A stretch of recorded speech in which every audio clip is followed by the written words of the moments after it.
to Real Cast Fishing. Your host, Glenn, with the City Island Fishing Field Team. Get a little music going.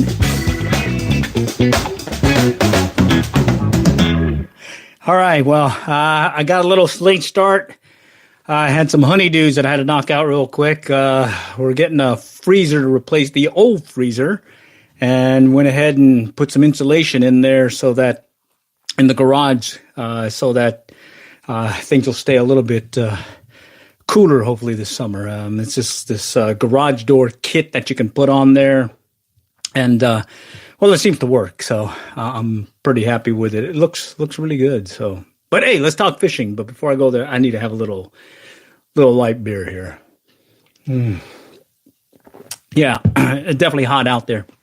Anyhow, this round, what I got for you, we're talking fishing ramblings on the Real Cast Fishing Podcast, and yours truly is just going to recap the last couple of weeks here and maybe some upcoming things to look forward to.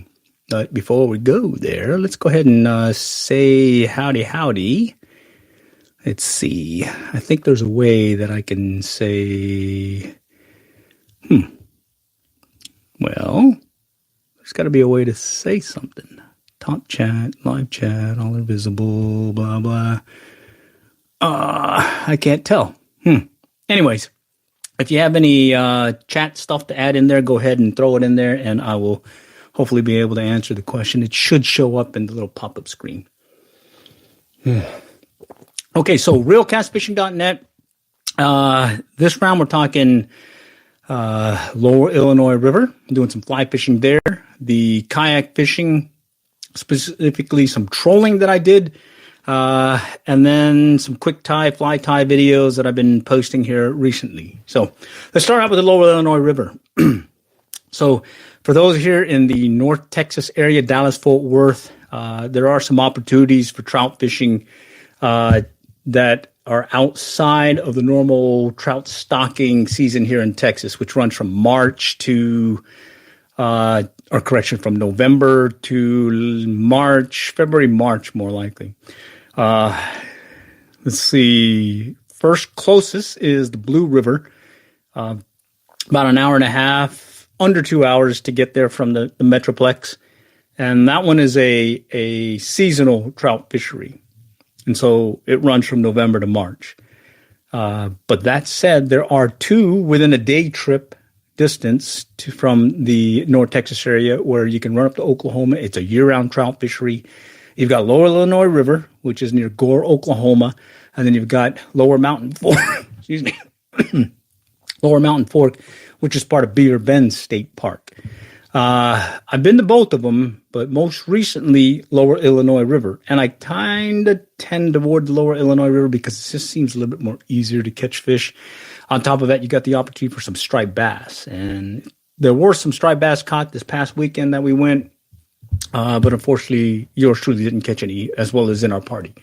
But that said, what worked for us, we initially started out with some Clouser minnows, then I switched over to a Bennett's Lunch, some different kind of streamer flies that I'd picked up down south over there in Green, New Braunfels area, and the trout were not, or correction, the striped bass were not cooperating. But quick switch, excuse me, quick switch to the trout that were there, and I went ahead and set up a tandem rig. Why a tandem rig?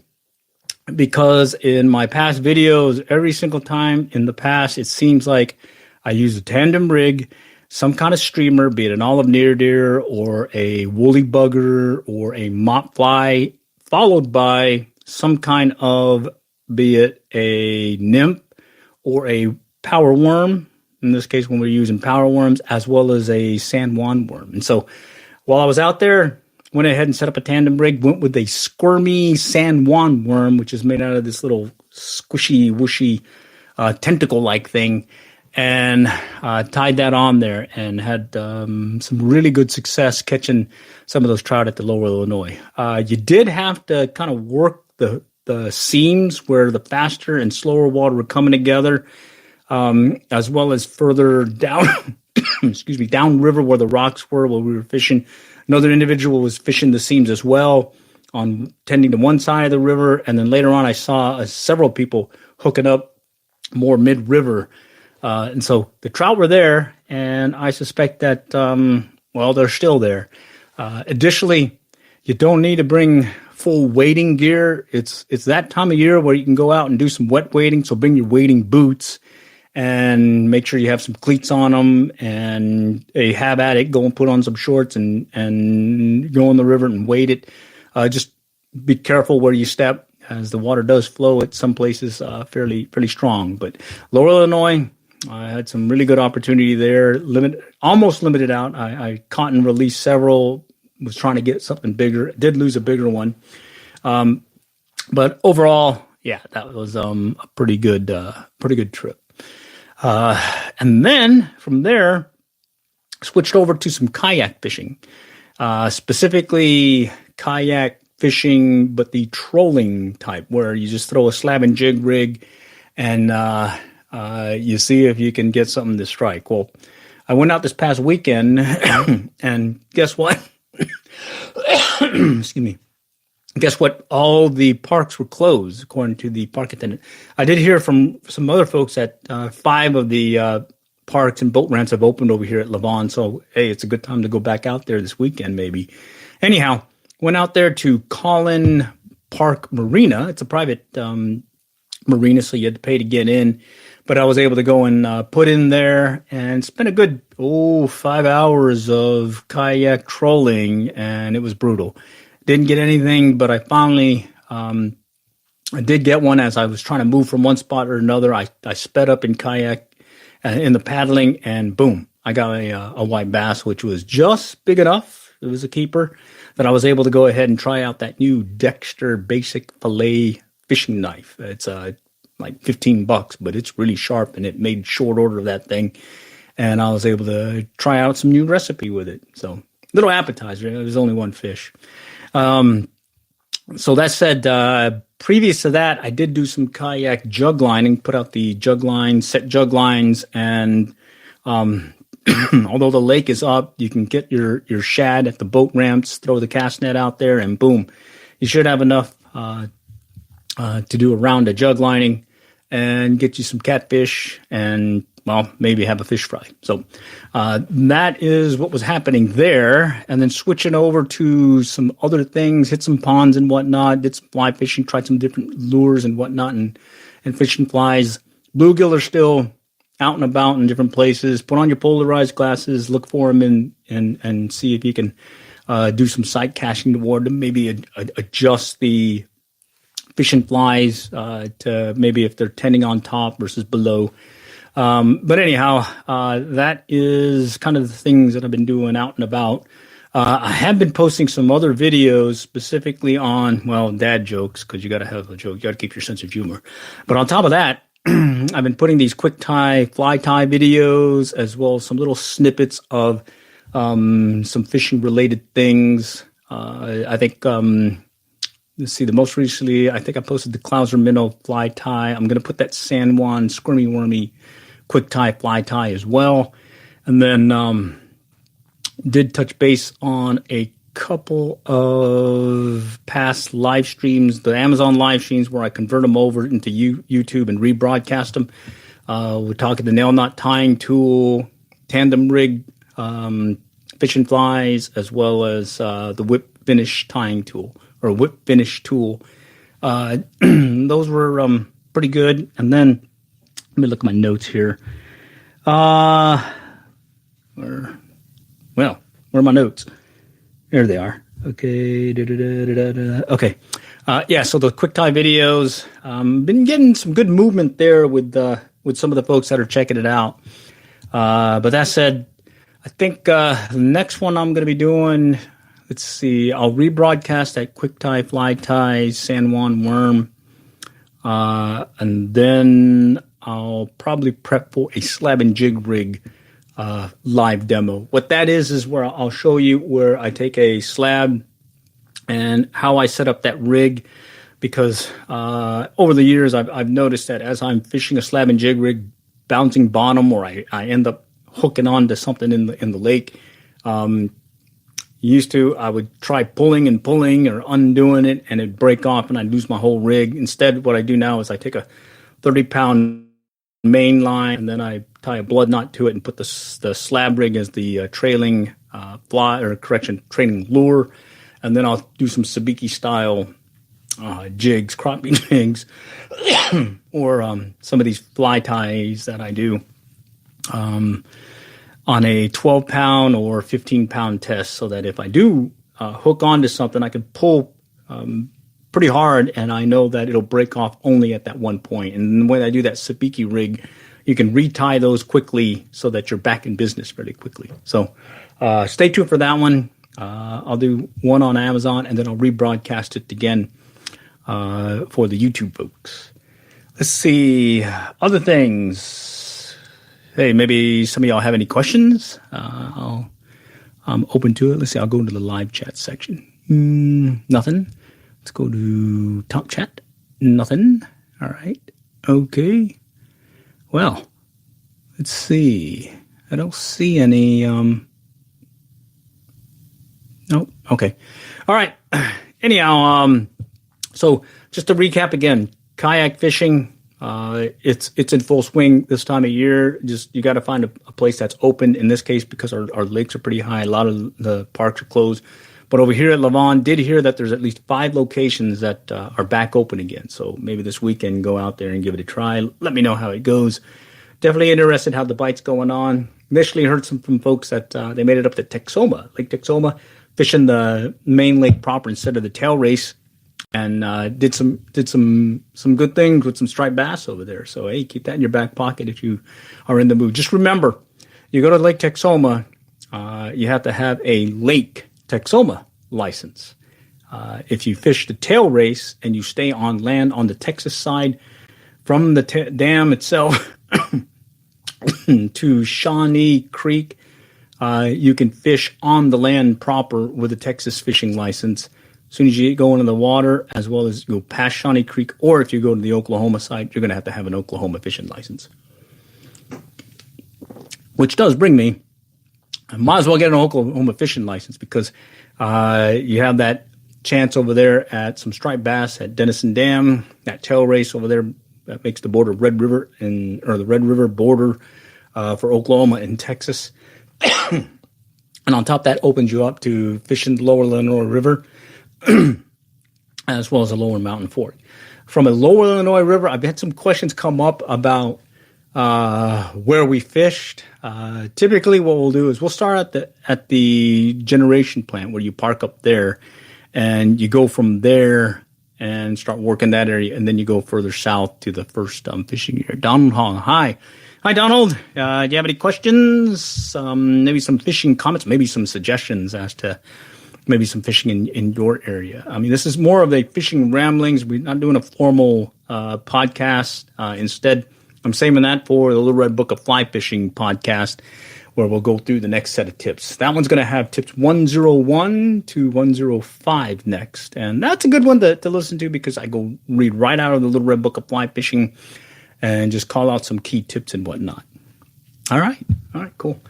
All right, let's see. From a kayak fishing standpoint, that's this time of year is when I do like either wet wading a river, or going out on a kayak. And in the case of the kayak that I use, I've got an old Heritage kayak, Featherlight. It's the one that was still made when they manufactured them out of Rhode Island. They've since been bought out by another company, I think Lifetime or Life something. And when they first made them over there, they were much lighter. I think they're like 30, just a little bit over 30 pounds, 32, 34 pounds. I can put it over my shoulder and go fishing fairly quickly. Donald Hall, I love fishing. So do I. If you can't go fishing, you can at least talk fishing, or you can all do any fishing activity stuff. In fact, I got fishing poles all around me right now. Up this wall, that wall over there, and in the corner. I think I have some in the garage too.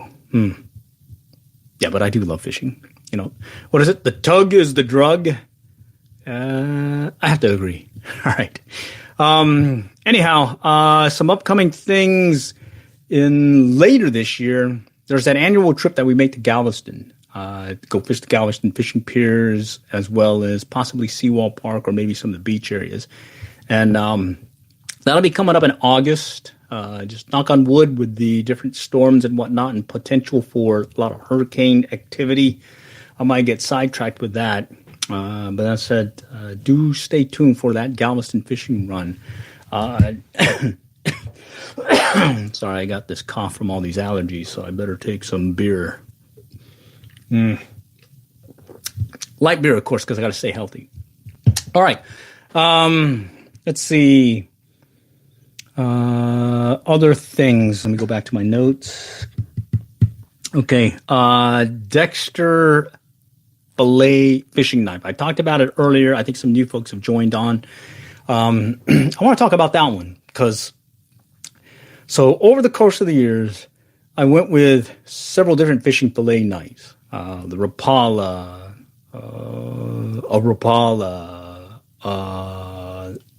I forgot the name of it now. Buck, I think, one of the Buck knives. And then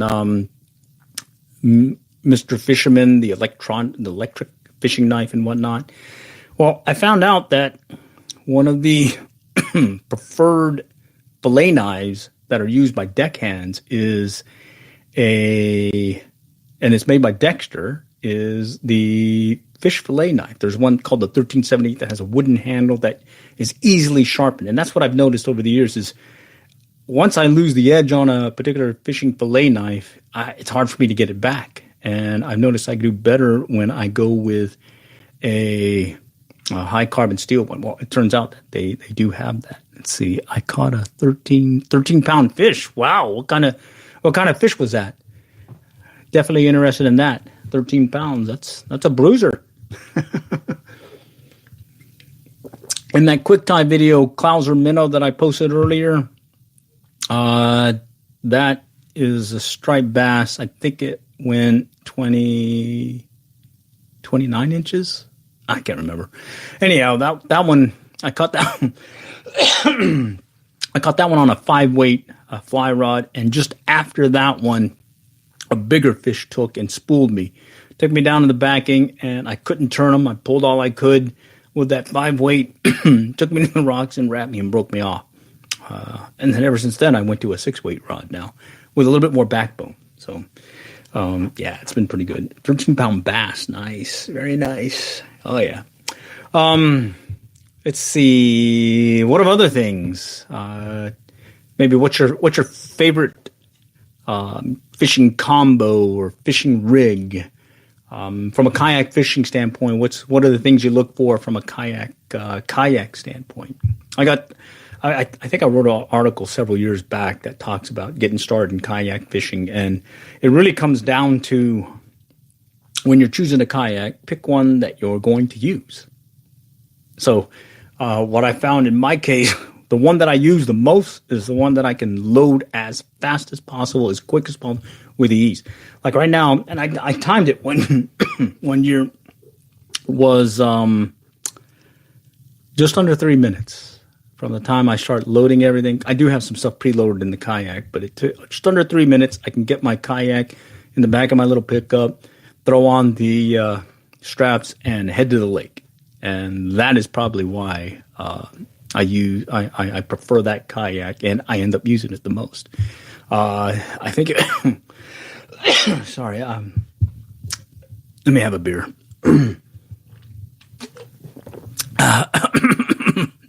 All right. I don't know. I'm from USA. All right, cool. I'm here in the U.S. also. In fact, I'm here in Texas, Lone Star State. All right. Let's see. From a kayak standpoint, again, I do reiterate that if you're going to get started in kayak fishing, don't go all crazy and just start buying the latest and greatest gear. Instead, just look at what you're going to target, what you're going to fish for, and then from there, look at your, I guess your situation. Like back when I didn't have a pickup, it was brutal. I had a boat, and a lot of times I was trying to find all different ways to load a boat on top of my roof rack. And next thing I know, that boat sat for a while. It was a John boat and whatnot. I don't have a kayak. Oh, that's fine. If you don't have a kayak, you can always fish different ways and whatnot.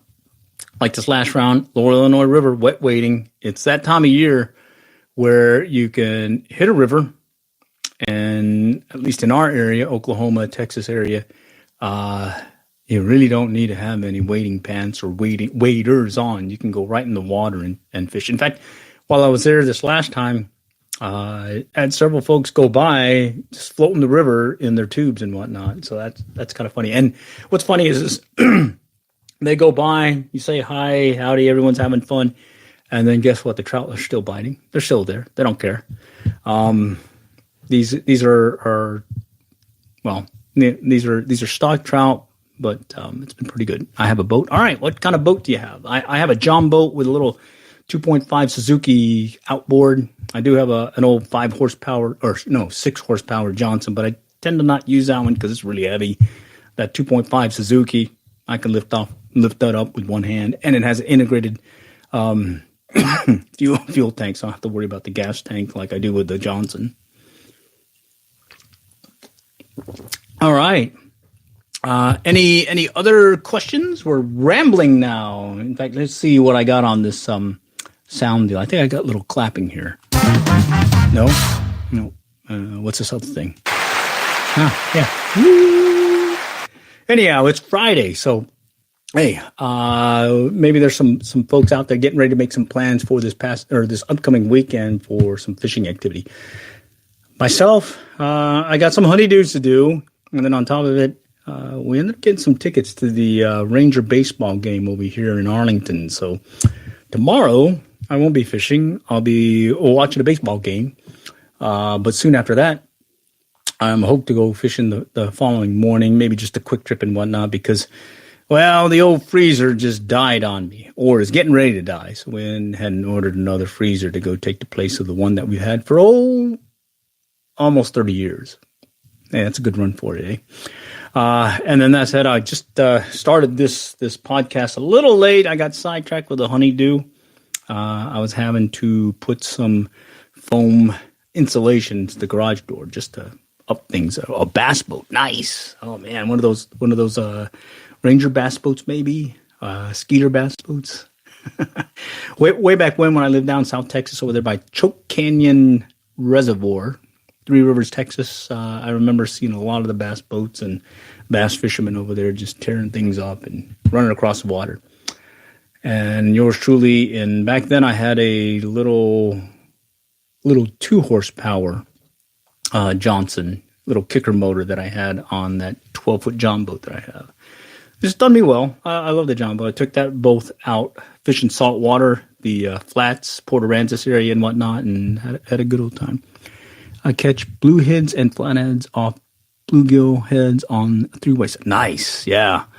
Oh, yeah. And you know what I noticed with blues as well as flatheads or yellow cat, Appaloosa, also what we call them, is the bluegill is a game, is pretty good, as well as some shad as well. So yeah. And they tend to like live bait more than the channel cats, so that's nice. Let's see. The last round that I did was jug lining for some catfish. Donald Hall, goodbye. All right, Donald. Thanks for stopping by. Appreciate you joining. And let's see. Enjoy. ENJOI. Nice. I like how that spells. Toast to that. Anyhow, this weekend it's going to be a little mix match of fishing opportunities, but I do have some sidetrack stuff that I'm going to do, include watch a baseball game. Nothing wrong with watching a baseball game, especially at the new stadium. That I haven't gone to the new stadium yet.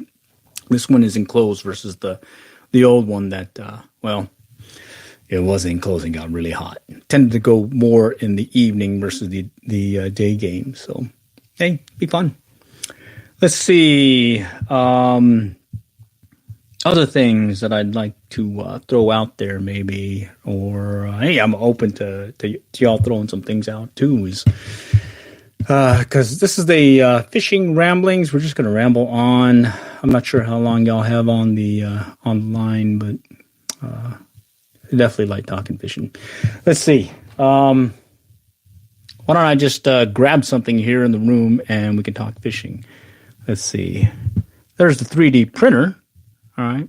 That one I got on a whim. Well, it was on sale too, but I went and got it because, one, I needed to fix a few things that were breaking or that were broken, and now they're fixed because I got that 3D printer. But on top of it, does make an awesome tool to make some cool looking micro lures. So I've already made a rattle trap, little mini rattle trap with it, some micro blades, some poppers, as well as it's like a scaled down version of a striped bass lure, but now made smaller, so I can fish it on a bait finesse style gear, like ultralight bait casting. So over here in the corner, I've got several bait casting gear there, ultralight bait casting gear, and up here is a bunch of rods, and then back here are some longer rods. So I got a lot of fishing gear. And then with that 3D printer, this is pretty cool. Right here, I made a little microphone flag. I still don't have my logo here. And then right here, made this baby. And that's just a microphone stand that I can put right over here in front of me. And the setup that I have, I'm using a pod track, Zoom pod track that hooks into the phone, and I'm just feeding right in the phone. And with that, I think I get some good sound too. I mean, and then I got an opportunity to add some additional folks if I want to do like multiple podcasts with folks talking. And then from the Joe Rogan Experience, he uses these Sennheiser something headphones. So hey, if it's good for Joe Rogan, hey, I'll jump on it too. Besides, I like his podcast. Anyhow, here it is, a Friday. A Friday. Don't have any rain in the forecast, so knock on wood, we'll be able to get out there. I think this round, I'm gonna go look. Sorry. I got a lot of coughing going on. Some of these allergies been kicking my butt lately. But I was gonna go do some kayak fishing, jug lining, as I know some parks opened up or boat ramps opened up. But I'm going to switch that out because I've got some stuff that I got to do on Sunday. But once it is done, I think I'm going to probably do a mobile fishing live stream, where I'll attach the phone to a chest harness, and I'll probably go with some ultralight bait casting and go hit one of these ponds locally and just see what bites. Sometimes it's pretty good action. Other times, well, it's a little slow. So knock on wood that the action's good. So check it out. Stay tuned Sunday. I'll probably post it. I was doing it on the GoPro, where I was feeding the GoPro to the phone, and then from there it was live streaming. But I noticed that the vertical version seems to be a better engagement with folks joining as well as checking out the podcast. Okay, let's see. Any questions? Any fishing ramblings? Anyone have any key things they want to bring up for this upcoming weekend?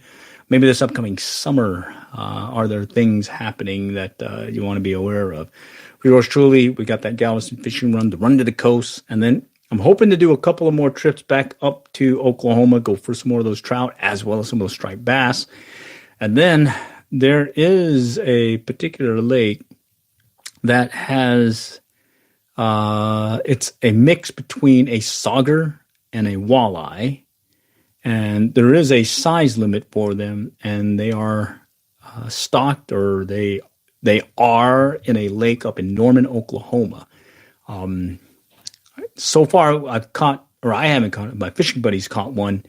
Unfortunately, it wasn't a keeper size, but they say those are really good tasting. So I'm really interested in catching one of those and seeing what a saugeye tastes like. Yeah, and I'll probably try out that Dexter 7-inch fishing fillet knife. Reeled in fishing. I love fishing. So do I. Toast to that. Love fishing. Sockeye salmon. Well, no salmon over here in the Lone Star State. I did have a buddy way back when who did live in Alaska, and every once in a while he'd come back down and we'd have a little salmon cook-off with some of the stuff that he caught. Yeah, and there's some big ones over there. Let's see. I've never caught any. Oh, okay. Well, that makes two of us. I haven't caught one either.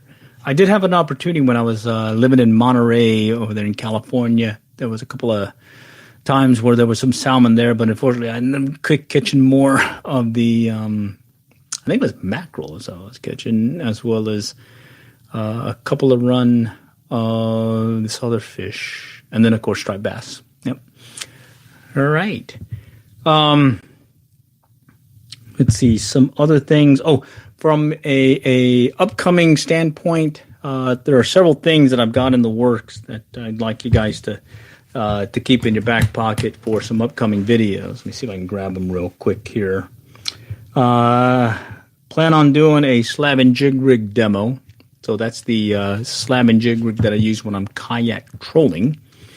And then let's see, more jug lining in the kayak. And additionally, looking to make a run up either to Denison Dam or to one of the Oklahoma tail races and see if I can get some striped bass on. Let's see, I caught a landlocked salmon. Nice. That counts, doesn't it? Yeah. Other things. So ever since I got that Dexter basic 7-inch fillet knife, I've been really, really itching to catch some more fish and do some more catch and cooks. One of them that I did notice is, so when I was catching catfish and I'd clean them, I'd skin them with the little skinner pliers deal, and then I'd fillet it off. What I notice now when I fillet and skin them, I think there's a better taste to them. So I think going forward, this next round, I'm just going to fillet and skin them using that Dexter knife and see if I can come up with some of the recipes. Because I've tried a blackened one. I've done the beer better fish fry, and then there's one that my significant other is prepping for. It's a Thai food dish where it's a curry that they put a sauce over this catfish, and I've had it twice now, and it's delicious. I mean, it's a surprise that I didn't think it'd taste that good, but it did. Plus, they can make it spicy. Let's see. I like fly fishing and fly tying like you. Seems like we have. Oh yeah. Fly fishing, fly tying. I'm all into it. In fact, if you fly fish, the next thing you should start doing is tying your own flies. Why is that? Well, one, it does get expensive with these fishing flies. Two, you can customize that fly to whatever you are targeting. You can make different sizes, different color variations. You can even make some slight adjustments. Doesn't have to follow the recipe that's given in the books and whatnot. Yeah, it definitely gets expensive. But what I noticed, at least for my case, is when I first started fly tying, it was sort of out of necessity. I went out and picked up one of these Betts brim getters from Bass Pro Shops back when you still filled out a paper order and mailed it in. And it'd be 6 to 10 weeks sometimes for that to arrive, sending the order and the delivery. And I ordered one. And within about 2-3 days, I lost it. It broke off. Either I snagged something or I caught something and it broke me off. But regardless, I lost it. And so it'd be another 6 to 10 weeks before I'd get another one. So while I ordered another one and waited, I started going to the public library and I looked at one of these fly tying books. And from there, I noticed, hey, tie your own stuff. So I went ahead and tied my own version of a Betts brim getter using some material that I picked up at one of the hobby stores. And that was the start of my fly tying. So what I learned is if you tie your own flies, I think you become more of a better fly fisherman because you become more aggressive when it comes to fishing your flies because you're not as worried of losing that fly to a snag, a bush, trying to get that fishing fly underneath a particular clobbered area, be it brush, trees, maybe some snags and whatnot. And so I tended to be more aggressive when I was like, oh, okay, if I lose this when it's gone, I'll just grab another one. Oh, I need more. I'll just tie some more. So no longer had to wait. I could really make my own. And I could fish it more aggressively. First fly I caught on a fly was a 22-inch rod. Oh, that's nice. Wow. First fish I caught was a bluegill. All right. Fur and feather go better together. Nice. Okay. Maybe. Oh, sorry. What particular fishing fly do you find is your go-to one? Like, let's say you're getting ready to start hitting a new pond or a new river, and you're not sure what's there. What do you usually start with? I've heard woolly buggers, as well as, in my case, it's a version of a woolly bugger. Pheasant tail, let's see, nice, let's see, think like an insect, pheasant tail for trout, okay. Be the caddis, all right, cool. Yeah, pheasant tail, that's been pretty good for a couple of areas that I fish. I kind of tend toward the gold rib hare's ear nymph too. Two reasons. One, it doesn't really mimic a particular insect or stage of insect. But I heard way back when that shape looks very close to the Purina trout chow that's fed to some of these stock trout. And so I just keep that in your back pocket. But yeah, the gold rib hare's ear nymph, that one's a one that's worked on all kinds of stuff. I like the woolly bugger. I like the near deer, which is a version of the woolly bugger. And then, let's see, basically any of the foam stuff works really great over here for us when you're working some of the ponds and whatnot. From a bass standpoint, believe it or not, the biggest bass I've caught on the fly, largemouth bass, was just about a 6-7 pounder, and I got it on, God, it was a green-looking Flashaboo thing that I put together on a whim, and I don't know, he hit it, and it was during cold temps. Let's see, Johnny Smith, I find a cornfly replica works well. I've tried that, cornfly, yep. Also bread flies.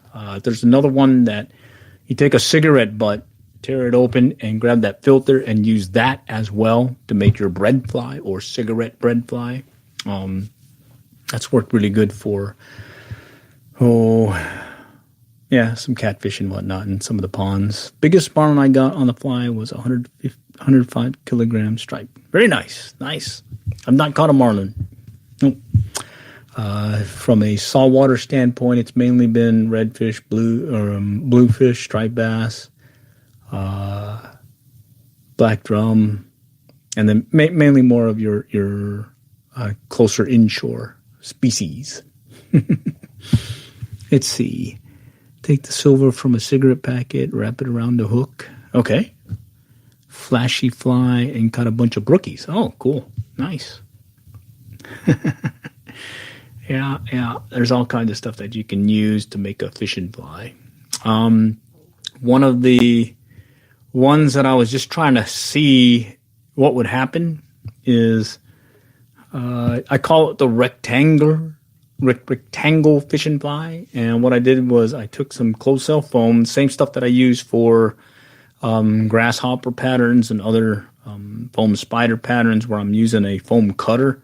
And instead I just made a rectangle and used that as the body, as the shape. And it still caught fish. So, yeah.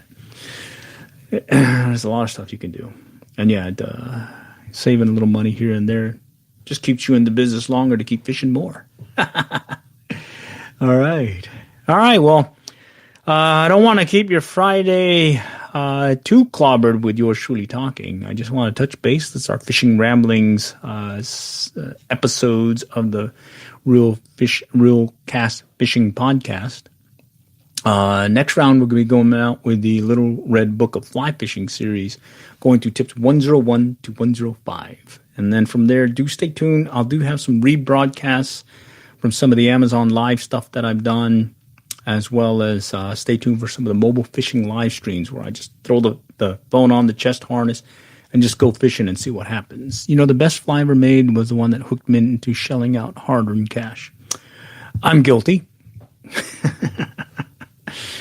Yeah, I've been caught many times. Good one. All right. So with that, appreciate y'all joining, and I hope you have a good Friday. And let's see, have you seen Man, Bear, Pig in your adventures? No, I don't think I have. But I'll keep an eye out. Let's see. Is that your channel? It says Man, Bear, Pig. Okay. Yeah. All right. Well, let's go ahead and close things out. Appreciate y'all joining. Do stay tuned. I'll have that Little Red Book of Fly Fishing podcast coming out. And then from there, do stay tuned. I'll be getting a mobile fishing live stream out there as well. How much fishing tackle never ended up getting wet and in the landfill? I don't know. I'm sure there's a lot. Yeah. I tend to cycle through the stuff that I have, as well as there's several that I'll just put away. Like, let's see. I got several Abu Garcia reels that were made in Sweden that you can't get anymore. Like 40 plus years old. Yeah. I don't use them anymore. Anyway, all right. All for now. Next time, we'll catch y'all later. And good luck and good fishing.